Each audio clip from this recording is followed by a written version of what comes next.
Hello everyone, मैं स्वाति आपके अपने चैनल स्टडी नोट्स पर आपका स्वागत करती हूं। आज हम जो ईवीएस का सेक्शन सॉल्व करेंगे वह सीटेट सितंबर 2014 का पेपर है। इससे पहले हम ईवीएस के काफ़ी प्रीवियस जो पेपर हैं उनको सॉल्व करा चुके हैं। अगर आपने वो वीडियोस नहीं देखी हैं तो चैनल की जो प्लेलिस्ट है ईवीएस की, उसमें जाकर ईवीएस के सारे प्रीवियस पेपर को सॉल्व कर सकते हैं आप। तो चलिए वीडियो को स्टार्ट करते हैं। वीडियो को स्टार्ट करने से पहले आपसे एक ही रिक्वेस्ट रहती है कि वीडियो को लाइक ज़रूर करें, अपने फ्रेंड्स के साथ शेयर करें। यदि आप चैनल पर पहली बार आए हैं तो चैनल को सब्सक्राइब करके बेल नोटिफिकेशन जो है उसको ज़रूर दबाएं। आशा करती हूँ कि आपको वीडियो ज़रूर पसंद आएगा। तो चलिए स्टार्ट करते हैं। हमारा जो 61 क्वेश्चन है, यहाँ से हमारे ईवीएस के क्वेश्चन से स्टार्ट है। पहला क्वेश्चन हम देख लेते हैं क्या कह रहा है। इसमें कहा जा रहा है ब्रॉन्ज, यानी कि ब्रॉन्ज के बारे में बात की जा रही है। दो धातुओं का जो मिक्सचर है ये बोला जा रहा है। ये धातुएं कौन सी हैं? ऑप्शन पढ़ लेते हैं पहले हम। पहला कह रहा है तांबा और जस्ता, दूसरा कह रहा है तांबा और टिन, तीसरा कह रहा है तांबा और लोहा, चौथा कह रहा है एल्यूमिनियम और टिन। तो देखिए सबसे पहले हम देख लेते हैं कि सबसे पहला क्वेश्चन है और वह भी क्या है, ये क्वेश्चन रिपीटेड है। यही वजह है कि आपको जो है हम क्या कहते हैं कि प्रीवियस ईयर पेपर जो हैं वो सॉल्व करने की सलाह दी जाती है आपको, क्योंकि जो पेपर होते हैं वो सॉल्व करने से आपका क्या है माइंड सेट हो जाता है और काफ़ी सारे कॉन्सेप्ट जो हैं वो आपके क्लियर होते जाते हैं। अब यहाँ ब्रॉन्ज के बारे में पूछा गया है, ठीक है। तो इसका जो हमारा आंसर होगा, ये जो मिक्सचर है वो है ऑप्शन नंबर 2 का, यानी कि कॉपर और टिन। ये आपका राइट आंसर हो जाएगा। क्वेश्चन नंबर 62 पर चलते हैं। ये कह रहा है निम्नलिखित समूहों में से उस समूह को चुनना है, यानी कि उस ग्रुप को आपको चुनना है जिसमें खाना पकाने वर्ड यूज किया गया है। इस पर ध्यान दें। खाना पकाने के तरीके जो हैं ढंग दिए गए हैं। अब पहला कह रहा है उबालकर, गूंथकर और भूनकर। तो उबालकर और भूनकर तो सही है कि खाना पक जाएगा, लेकिन सिर्फ गूंथा हुआ जो खाना होगा क्या आप उसको खा सकते हो? उसके बाद है सेंककर, उबालकर और बेलकर। तो बेलकर की वजह से ये भी रॉन्ग हो जाएगा। ये दोनों ही ऑप्शन हमारे रॉन्ग हो जाएंगे। उसके बाद कह रहा है थर्ड में कहा जा रहा है तलकर, भिगोकर, भूनकर, यानी कि ये भी जो है हमारा गलत हो जाएगा, ठीक है। यहाँ पे कहा गया है भिगोकर, तो इस वजह से ये वाला रॉन्ग हो जाएगा। सेंककर, तलकर, भूनकर, ये वाला जो है option number 4 is the right answer. 62 का हमारा हो जाएगा ऑप्शन नंबर 4। उसके बाद क्वेश्चन नंबर हमारा 63 है। इसमें कहा जा रहा है माउंट एवरेस्ट के बारे में सही कथन चुनिए, यानी कि माउंट एवरेस्ट के बारे में सबसे सही कथन कौन सा है? तो इसका जो हमारा राइट आंसर होगा वो होगा ऑप्शन नंबर 2 वाला, कि माउंट एवरेस्ट जो है यह नेपाल का भाग है और इसकी चोटी की जो ऊंचाई है वो 8000 मीटर है, 8900 मीटर है। ये हमारा राइट आंसर हो जाएगा। उसके बाद क्वेश्चन नंबर 64 पर चलते हैं। ये कह रहा है रेगिस्तानी ओक के बारे में। तो देखिए रेगिस्तानी ओक एक पेड़ का नाम है जिसकी जड़ें उस गहराई तक ज़मीन में भीतर जाती हैं जब तक कि पानी तक ना पहुंच जाएं। इस पेड़ की जड़ों की गहराई जो है वो इस पेड़ की ऊंचाई की लगभग 30 गुनी होती है। यह पेड़ कहाँ पाया जाता है, ये आपसे पूछा जा रहा है। तो देखिए अब कुछ टॉपिक जो होते हैं वो ऐसे होते हैं जैसे कि झूम खेती हो गया, रेगिस्तानी ओक, खेजड़ी वृक्ष, इनके बारे में क्या होता है, इनसे बार बार सीटेट में क्वेश्चन बनता है। इसका जो हमारा इस 64 क्वेश्चन का जो आंसर होगा वो होगा ऑप्शन नंबर 3, ऑस्ट्रेलिया में ये पाया जाता है। क्वेश्चन नंबर 65 पर चलते हैं।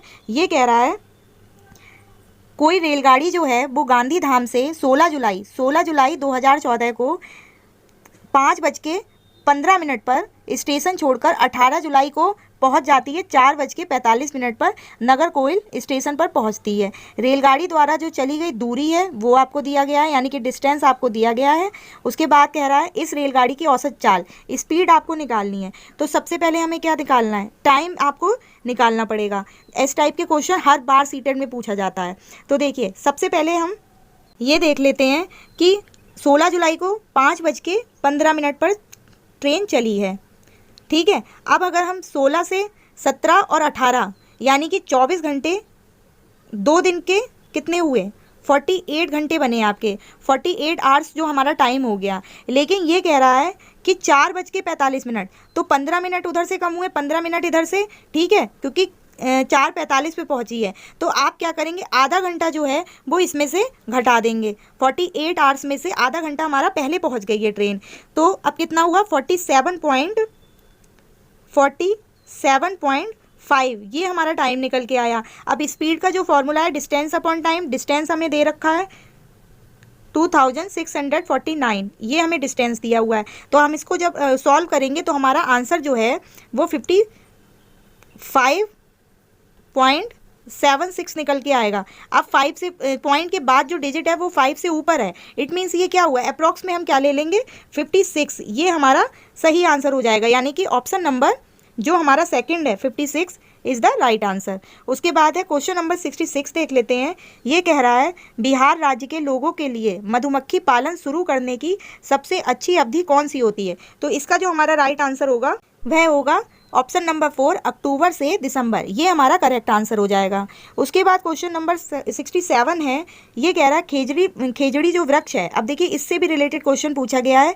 खेजड़ी वृक्ष के बारे में सही कथन, ये जो स्टेटमेंट आपको दे रखी हैं उनका आपको ग्रुप बनाना है कि इनमें से कौन सा स्टेटमेंट आपका सही है। तो इसका देखिए, यह वृक्ष जो है, यह वृक्ष मुख्यतः रेगिस्तानी क्षेत्रों में पाया जाता है, ये हमारा क्या है, बिल्कुल सही हो जाएगा। उसके बाद बी वाला कह रहा है इसे अधिक जल की आवश्यकता नहीं होती, ये भी बिल्कुल सही है। सी कह रहा है यह छायादार वृक्ष है जिसकी छाया में बच्चे खेलना पसंद करते हैं, ये भी बिल्कुल सही है। यह अपने तने में जल एकत्र करता है और लोग अब पतले पाइप से इस जल को पीते हैं, ये वाला हमारा रॉन्ग हो जाएगा। तो हमारा जो करेक्ट आंसर बनेगा वो बनेगा हमारा ऑप्शन नंबर फर्स्ट वाला, ठीक है। ए बी सी ये हमारे सही हो जाएंगे। उसके बाद क्वेश्चन नंबर 68 है। ये कह रहा है हाथियों के विषय में नीचे दिया गया कौन सा कथन सही है। तो देखिए सबसे पहले ऑप्शन पढ़ लेते हैं। ए वाला कह रहा है हाथी अपना अत्यधिक भार होने के कारण बहुत आराम करना पसंद करते हैं, ये हमारा गलत हो जाएगा। उसके बाद कह रहा है ऑप्शन नंबर 2 है 3 महीने के हाथी के बच्चे का भार जो होता है वो सामान्यतः लगभग 2 क्विंटल होता है, ये बिल्कुल करेक्ट है। अब हमें क्या है, सही ऑप्शन ही बताना था ना, तो सेकंड वाला जो है वो हमारा सही हो जाएगा। उसके बाद क्वेश्चन नंबर 69 है। ये कह रहा है नीचे दिया गया जो पैराग्राफ है उसको पढ़ना है जिसे गांव के एक छात्र ने अपने घर के विषय में लिखा है। अब क्या लिखा है ये पढ़ लेते हैं। मैं गांव से आया हूँ, हमारे गांव में अत्यधिक वर्षा होती है, अत्यधिक वर्षा होती है, यहीं पर देख लीजिए। इसलिए हमारे घर जो होते हैं वो धरती से लगभग 10 से 12 फुट जो हैं, यानी कि 3 से 3.5 मीटर ऊंचे बने होते हैं। इन्हें मजबूत बांस के खंभों पर बनाया जाता है, ये भी बात है। अब बैम्बू पिलर की बात की जा रही है। अब यहीं से हमारा बिल्कुल करेक्ट आंसर निकल के आ जाएगा, वो होगा हमारा ऑप्शन नंबर 2 असम, क्योंकि यहाँ पर बारिश अधिक होती है और हमने पहले की जो वीडियोज़ हैं उनमें इसके बारे में अच्छे से डिस्कस किया था, ठीक है, आप पहले की वीडियो देख सकते हैं। उसके बाद क्वेश्चन नंबर 70 है। ब्रेल लिपि में मोटे कागज़ पर उभरे हुए बिंदु बने होते हैं, यह लिपि जो है वो आधारित होती है। तो इसका जो हमारा सही आंसर होगा वह होगा ऑप्शन नंबर 2 6 बिंदुओं पर। ब्रेल लिपि जो होती है वह एक नेत्रहीन जो फ्रांसिस राइटर थे लुई ब्रेल, उन्होंने ही क्या किया था 1821 में इस विधि का उपयोग किया था। उन्होंने 6 बिंदुओं पर ऐसी लिपि बनाई जिस पर अलग अलग जो 64 लेटर्स होते थे, ठीक है। तो हमारा जो सही आंसर हो जाएगा वो होगा ऑप्शन नंबर 2। क्वेश्चन नंबर 71 है। ये कह रहा है निम्नलिखित पक्षियों में से कौन काफ़ी हद तक अपनी गर्दन को पीछे घुमा सकता है। तो देखिए अब सेम क्वेश्चन, ऐसा ही एक क्वेश्चन जो था वो आया था सीटेट 2019 में, शायद सीटेट 2019 में ही आया था कि कौन सा पक्षी जो है वो झटके से, उसमें वर्ड दे रखा था झटके से अपनी गर्दन को पीछे तक घुमा लेता है। तो उसका जो हमारा आंसर था वो मैना था। आपको याद रखना है अच्छी तरह से दोनों ही चीज़ों को। इसमें पूछा जा रहा है काफ़ी हद तक अपनी गर्दन को पीछे घुमा सकता है, तो इसका जो हमारा राइट आंसर होगा वो होगा ऑप्शन नंबर 2 उल्लू, ये हमारा सही आंसर हो जाएगा। उसके बाद है क्वेश्चन नंबर 72, इसे देख लेते हैं। हमारे देश के नीचे दिए गए किस भाग में खाने की जो चीज़ें हैं टेपियोका कहा गया है और नारियल को लोग जो है अपने घरों के आंगन में ही उगाते हैं और उन्हें इनसे बने जो खाने का स्वाद है वो बहुत अच्छा लगता है। तो इसका जो हमारा आंसर होगा, क्योंकि टेपियोका और जो नारियल की बात की जा रही है ये केरल की बात की जा रही है, ठीक है। तो ऑप्शन नंबर 4 जो है हमारा करेक्ट आंसर हो जाएगा। उसके बाद है 73 क्वेश्चन कह रहा है कोई डॉक्टर एक मरीज को खाने के लिए कुछ दवाइयाँ लिखता है और साथ ही गुड़, आंवला और हरी पत्तेदार जो सब्जियां हैं जरूर खाने का सुझाव देता है। यह मरीज किस रोग से पीड़ित होना चाहिए। तो देखिए गुड़, आंवला और जो हरी पत्तेदार सब्जियां होती हैं इन सभी में आयरन पाया जाता है और आयरन की कमी से हमें एनीमिया जो डिजीज है वो हो जाती है, इसलिए ऑप्शन जो हमारा 4th होगा वो हमारा राइट आंसर हो जाएगा। उसके बाद क्वेश्चन नंबर 74 है। इसमें कहा जा रहा है कुछ पंछी जो होते हैं पक्षी हमारी तुलना में 4 गुनी अधिक दूरी तक देख सकते हैं। ये पक्षी कौन से हैं, ठीक है, उनके बारे में पूछा जा रहा है। तो क्वेश्चन नंबर 74 का जो आंसर होगा वो होगा ऑप्शन नंबर 3, चील, बाज और गिद्ध, ठीक है, ये हमारा राइट आंसर हो जाएगा। क्वेश्चन नंबर 75 है, भारत के मानचित्र में दिल्ली की स्थिति के सापेक्ष हिमाचल प्रदेश की राजधानी शिमला और मध्य प्रदेश की राजधानी भोपाल क्रमशः स्थित हैं।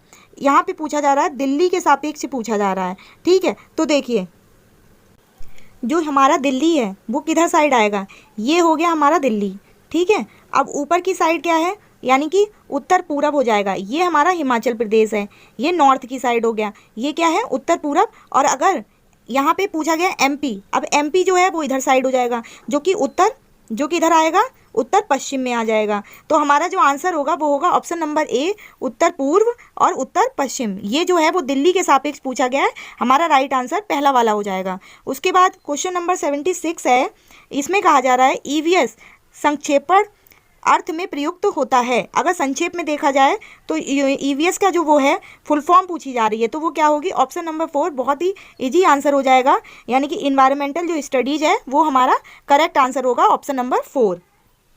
क्वेश्चन नंबर 77 है, ये कह रहा है निम्नलिखित में से कौन सा प्राथमिक स्तर पर पर्यावरण अध्ययन के शिक्षण का उद्देश्य नहीं है, नोट में पूछा जा रहा है। तो देखिए पहला ऑप्शन कह रहा है कक्ष में होने वाले अधिगम को विद्यालय के जो बाहर की दुनिया है उसके साथ जोड़ने की बात की जा रही है, ठीक है। उसके बाद कह रहा है, यानी कि ये तो सही बात कह रहा है। ऑप्शन नंबर 2 कह रहा है शिक्षक कक्ष में कड़े अनुशासन की बात की जा रही है। ये वाला जो है वो हमारा गलत हो जाएगा, क्योंकि ऐसा हम नहीं करेंगे कक्ष में। उसके बाद कह रहा है बच्चों को प्रश्न पूछने के लिए अवश्य अभिप्रेरित करना चाहिए, ये बात भी बिल्कुल पॉजिटिव बात कही जा रही है। ऑप्शन नंबर 4 कह रहा है बच्चों को अपने जो निकटतम परिवेश है उससे परिचय प्राप्त करने के लिए अभिप्रेरित मोटिवेशन की बात की जा रही है, ये भी हमारा सही है। तो जो गलत वाला हमारा है वो है कड़े अनुशासन को सुनिश्चित करें, तो यही जो है वो हमारा राइट आंसर हो जाएगा ऑप्शन नंबर 2, कि हमें क्लास में ऐसा नहीं करना चाहिए। उसके बाद है क्वेश्चन नंबर 78, ये कह रहा है आंचल अपनी कक्षा 5th में पर्यावरण अध्ययन की कक्षा में अक्सर गहन जांच पड़ताल वाले और कल्पना परक जो प्रश्न हैं वो पूछती है। उसके द्वारा इस प्रकार करने का जो उद्देश्य है वो किसमें सुधार करना है, यानी कि वो इस टाइप के क्वेश्चन जो है वो टीचर क्यों पूछती है, जांच पड़ताल और कल्पना परक। तो वो जो इस टाइप के क्वेश्चन पूछती है वो पूछती है थिंकिंग स्किल, यानी कि जो चिंतन कौशल है उसको डेवलप करने के लिए बच्चों में इस टाइप के क्वेश्चन जो हैं वो पुटअप करती है क्लासरूम के अंतर्गत। तो उसके बाद क्वेश्चन नंबर 79 है, क्लास 3rd की बात की जा रही है। क्लास 3rd के शिक्षार्थियों को हमारे दोस्त पक्षी प्रकरण जो टॉपिक है वो पढ़ाते समय नलिनी नीचे दी गई पद्धति का प्रयोग करती है, यानी कि इन तरीकों से वो क्लास में पढ़ा रही है। तो का जो हमारा ऑप्शन है वो कह रहा है पक्षियों पर आधारित वृत्त जो चित्र हैं वो दिखाना। खा कह रहा है विभिन्न पक्षियों की जो तस्वीरें हैं तस्वीरों वाले चार्ट का प्रयोग करना और संक्षेप में उनका वर्णन करना। गा कह रहा है शिक्षार्थियों को नज़दीक के पार्क में ले जाना और उनसे पक्षियों को ध्यान से देखने के लिए कहना। अब जो हमारा जो गतिविधि है वो देखिए, नलिनी किस प्रयोजन के लिए सीखने के जो विभिन्न उपागम हैं उनका प्रयोग कर रही है। तो देखिए इसका जो हमारा राइट आंसर होगा वो होगा ऑप्शन नंबर 2 वाला, हमारा ये सही आंसर हो जाएगा। बहुबुद्धि वाले शिक्षार्थियों की विभिन्न आवश्यकताओं को पूरा करने के लिए वो इतनी जो ये सारी जो पद्धति है उसको कर रही है कि विभिन्न प्रकार की जो बहुबुद्धि वाले जो बच्चे हैं उनकी शिक्षार्थियों की जो विभिन्न आवश्यकताएं उनको पूरा किया जाए, ठीक है। उसके बाद है ताकि सभी बच्चों को अच्छी तरह से समझ में आ जाए। उसके बाद कह रहा है क्वेश्चन नंबर 80, खेल जो हम खेलते हैं प्रकरण के शिक्षण में शिक्षार्थियों की अधिकतम भागीदारिता के लिए निम्न में से कौन सी शिक्षण युक्ति जो है वो अधिक प्रभावी होगी, कौन सी युक्ति सबसे ज़्यादा इफेक्टिव होगी।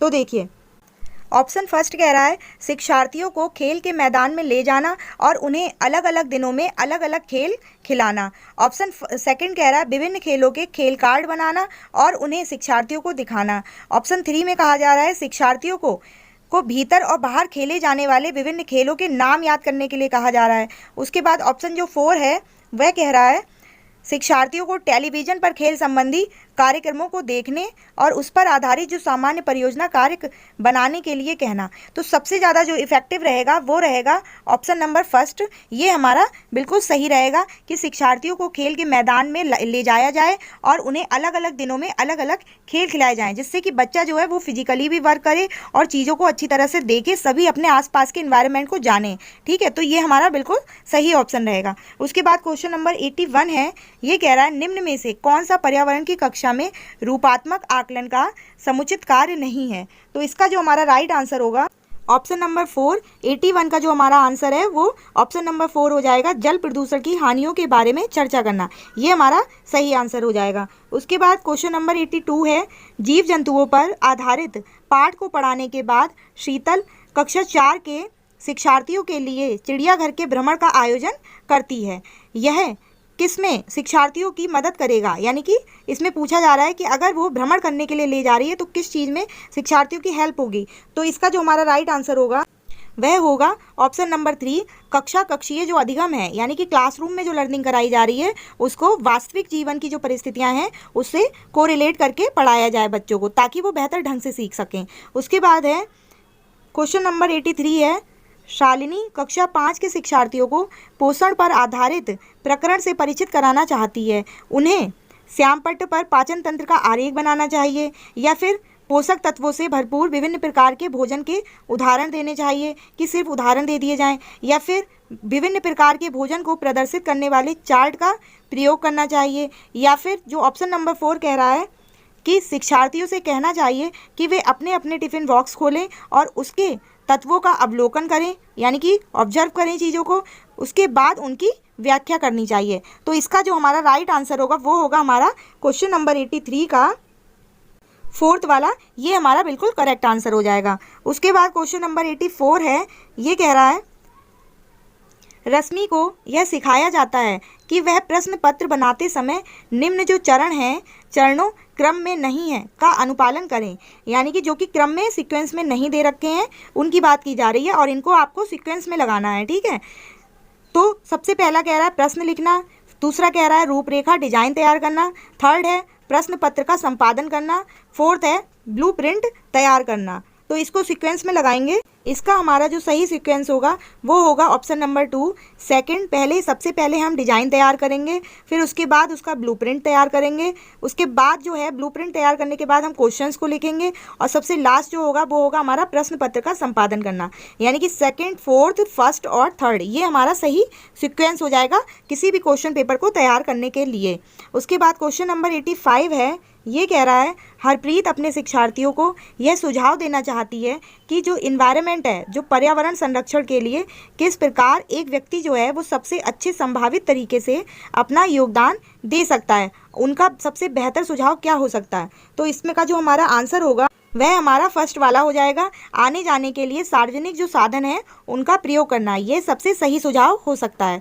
उसके बाद है क्वेश्चन नंबर 86, क्लास 5th के शिक्षार्थियों में जिज्ञासा को जागृत करने का निम्न में से सबसे प्रभावी जो तरीका है, इफेक्टिव जो तरीका है वो कौन सा होगा।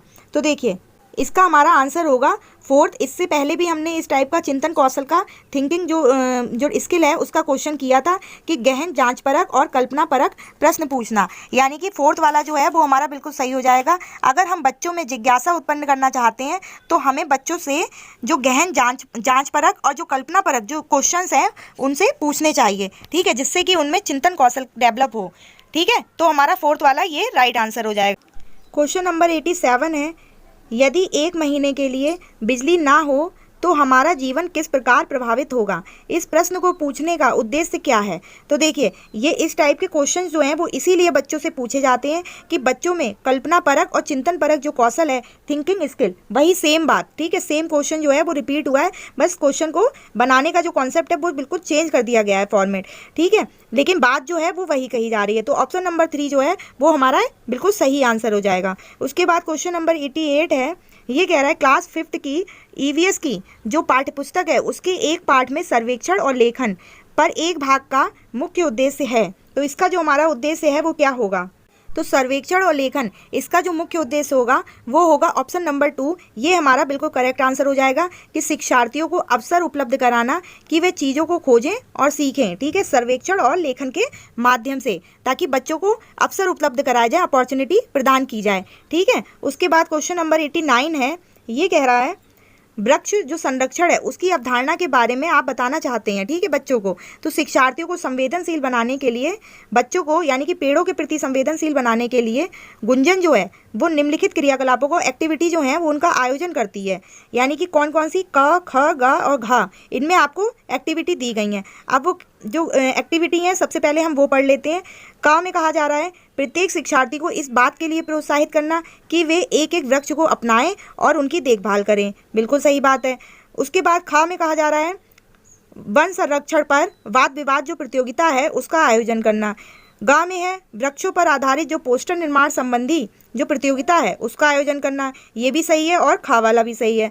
घ में कहा जा रहा है शिक्षार्थियों की कटी लकड़ियों के भंडार दिखाना, यानी कि शिक्षार्थी जो हैं उनको कटी लकड़ियों के भंडार दिखा दिए जाएं। तो हमारा अब जो क्वेश्चन है वो क्या पूछा जा रहा है, इन स्टेटमेंट्स के बाद वांछित उद्देश्य को प्राप्त करने में ऊपर दी गई गतिविधियों में से कौन सी सबसे कम प्रभावी पूछी जा रही है। तो सबसे कम जो है वो ऑप्शन नंबर 4 यानी कि घ वाला जो है वो सबसे कम प्रभावी होगा, सबसे कम इफेक्टिव रहेगा। उसके बाद क्वेश्चन नंबर हमारा 90 है, लास्ट क्वेश्चन। कक्षा 5 के शिक्षार्थियों को यदि यह समाप्त हो जाए, पाठ पढ़ाने के बाद शीला प्रकरण के बारे में शिक्षार्थियों की समझ के स्तर के बारे में जानने के लिए एक परीक्षण प्रशासित करती है। उसे यह जानकर आश्चर्य होता है कि एक बड़ी संख्या में शिक्षार्थी जो हैं वो संबंधित जो अवधारणा है, कॉन्सेप्ट है, उसको नहीं समझ पाए। यानी कि इसका प्रमुख कारण क्या हो सकता है कि बच्चे जो हैं वो उस टॉपिक को नहीं समझ पाए। यदि यह समाप्त हो जाए तो इसका जो हमारा राइट आंसर होगा वो होगा ऑप्शन नंबर 1। उसने प्रकरण को पढ़ाने के लिए सही पद्धति का प्रयोग नहीं किया, यानी कि जो टीचर है वो सही टेक्निक का यूज नहीं कर पाई है, जिसकी वजह से बच्चे जो हैं वो उस टॉपिक को नहीं समझ पाए हैं, ठीक है। तो टीचर को अपनी जो टेक्निक्स है उनमें बदलाव करना जरूरी है, ताकि हर विद्यार्थी को क्लासरूम में उस टॉपिक को समझ में आ जाए उनको, ठीक है। तो फ्रेंड्स ये था हमारा ईवीएस का सीटेट 2014 का सितंबर का पेपर, ठीक है, उसको हमने डिस्कस कर लिया है। फ्रेंड्स हमें लास्ट में जो है वो आप कमेंट करके ज़रूर बताइएगा कि आपके कितने आंसर जो हैं वो सही हुए हैं और वीडियो जो है आपको कैसी लगती है। अगर वीडियो जो हमारी जो है वो आपको पसंद आ रही हैं, अच्छी लग रही हैं, तो प्लीज़ वीडियो को लाइक ज़रूर करें और शेयर ज़रूर करें, ठीक है। और जो हमारा चैनल है उसको भी सब्सक्राइब करें। Thanks to all.